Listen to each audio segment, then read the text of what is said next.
Hello and welcome, my friends. Welcome to another Healing 101. This, of course, is to do with our third eye.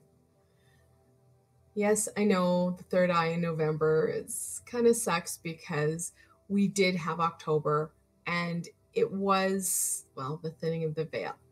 And I've said this before, October does not have a monopoly on your working with your clairs or your clairvoyance or your intuition. It just gives us a little bit of training wheels for our third eye or for that intuitive energy.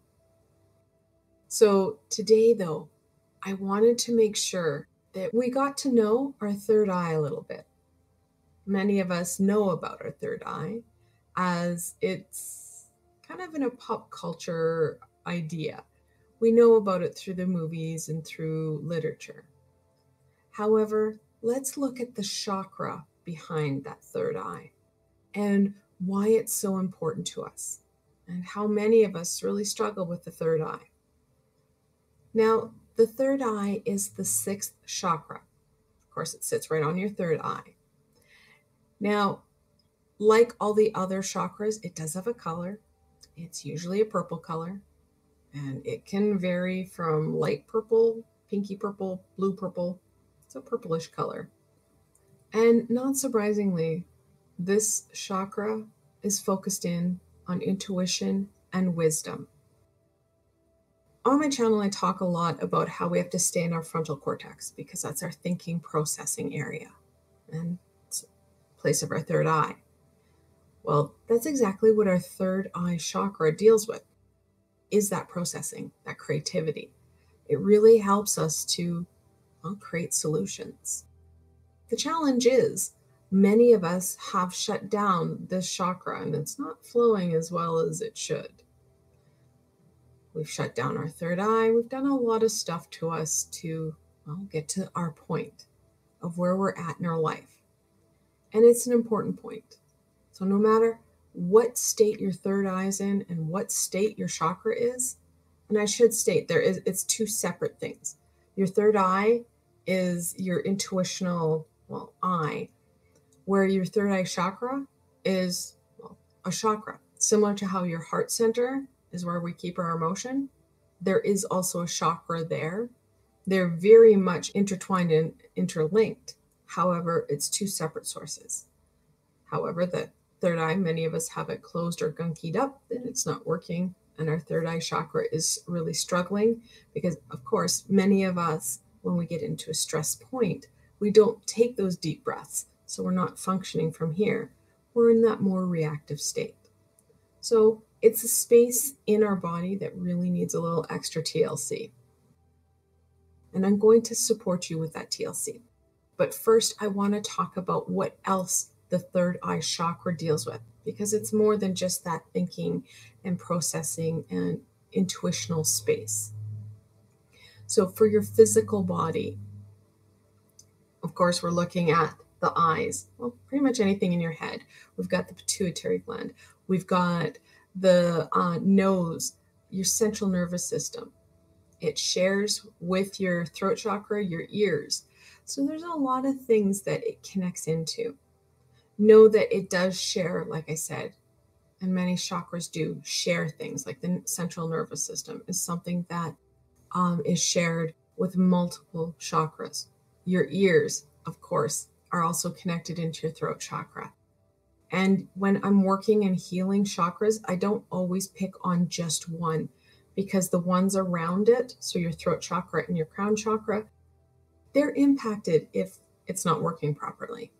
So no, it's not just one thing where you can just put a Band-Aid on it and it'll be fine. You have to work with the entire system. But it helps you to identify what chakra is struggling the most. It gives you a starting off point. So physically, you can be looking at things like, of course, headaches, eye problems, can get into the ear problems. Sometimes even balance and neurology can be involved if your third eye is not working so well. Know that it's not necessarily the cause of, it just exacerbates underlying conditions. Can it create a headache? Possibly. Can it create balance and neurology? Can be involved if your third eye is not working so well. Know that it's not necessarily the cause of, it just exacerbates underlying conditions. Can it create a headache? Possibly. Can it create balance and neurology? Can be involved if your third eye is not working so well. Know that it's not I have been able to clear headaches when I clear out the third eye, your throat, and your crown, because it's all around your head. You don't know where it's going to be coming from. You want that multiple aspect. It's one step I take before jumping to, say, an Advil or a Tylenol. We just want to make sure you can clear it out. Working with your chakras can help you on an energetical level, so it can help to degunk and get rid of something brought on by energy or exasperated by energy. So, more things that the third eye chakra can bring on. Nightmares. We have difficulties learning because we're not focusing. This is the wisdom center. We're not breathing. We're not focusing. Can bring on, and this is important, non-drug related hallucinations. It can exasperate hallucinations. And I've had people, as their third eye is opening, believing that they're hallucinating. And there is a difference between working with spirit and energy and actual hallucinations. It's on a very clear balance there. It's going to be for you to make sure that you're in control, and you'll know that it's spirit versus hallucination if you call in Archangel Michael and say, I need it gone, clear everything. And if it stays, you know, it's not energy, it's something different. And different's okay. It's just make sure that you're addressing the situation with the appropriate medical team, because it should be a team. You should have multiple people working with you on multiple levels, because we are a multidimensional person and being. So what happens when our third eye chakra isn't running so well? Let's start off when it's running super fast. That means the energy is flowing through it too quickly for you to use. Well, this is when people become very Vulcan, Mr. Spock. They overthink things, they become critical, they become very authoritarian, they can become abusive. They have a tendency to be very materialistic, where an item or a tangible something is more important than another being or themselves. When the chakra is too sluggish and it's not flowing very well at all, this is when you become fearful.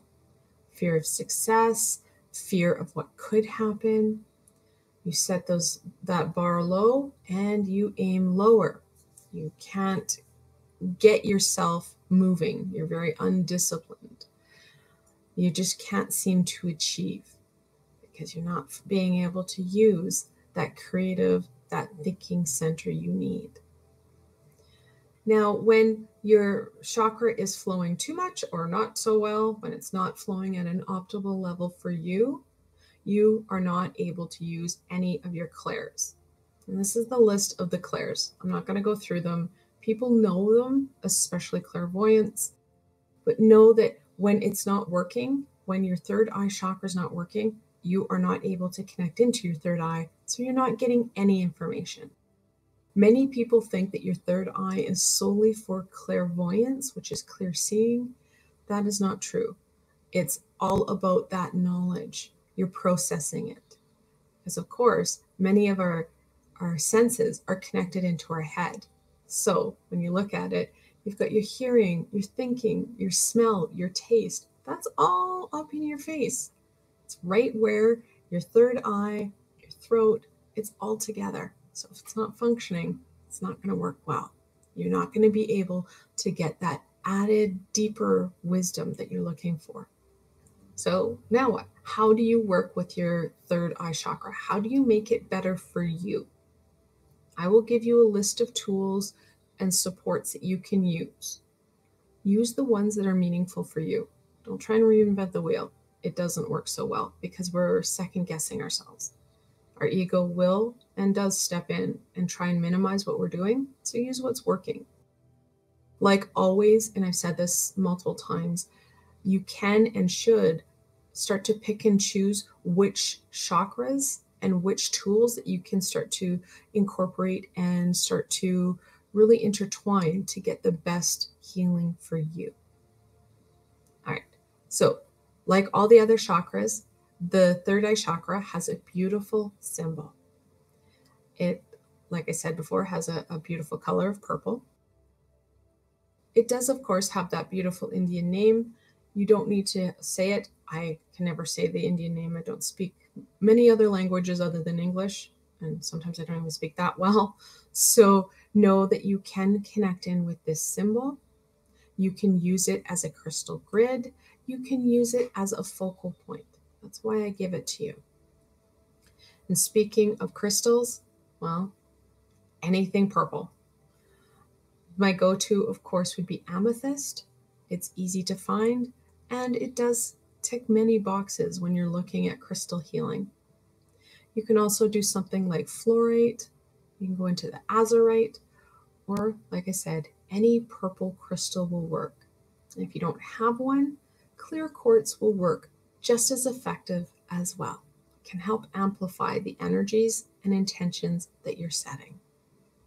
Now on to my herbalist essential oil friends. Well, the essential oil, not surprisingly, we have violet, geranium, lavender, rosemary. We can get into things like juniper, maybe some poppy. Use what you have and really connects in with that third eye. Also, don't forget, guys, some of this can be, and I'm going to say the word intuitional, on what makes sense, especially if you're going through your essential oils. Smell them, what hits home. Because sometimes, like I said before, you need to hit multiple chakras to get the problem solved. So be okay with being a little flexible. Be a little bit creative with what you're doing. For the herbs, of course, very similar, right? The same list. You can do lavender.